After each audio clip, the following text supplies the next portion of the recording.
Careful with my eggs, Neville. Zambezia. 'n Animasierolprent oor 'n valk wat op 'n selfontdekkingsreis gaan, het die koms van die Suid-Afrikaanse animasiefilmbedryf ingelei. Met talle plaaslike en internasionale toekennings het die rolprent die reuse van die industrie, Disney en Pixar, 'n bietjie skrik op die lyf gejaag. Die mense verantwoordelik vir hierdie rolprent is Kaapstad se maatskappy Triggerfish Studios. En die burger het met uitvoerende direkteur Stuart Forrest oor hul sukses in Suid-Afrika en die wêreld gaan gesels.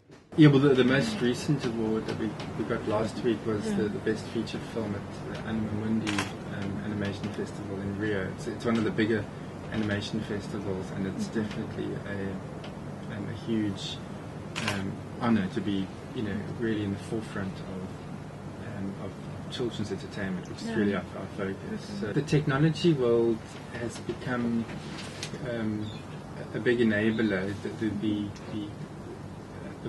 The technology has come of age in a sense that people can make films like never before using technology that's reasonably accessible. But I think the main driver is the talent that exists in this country. I think that there's a lot of space for other voices from other parts of the world.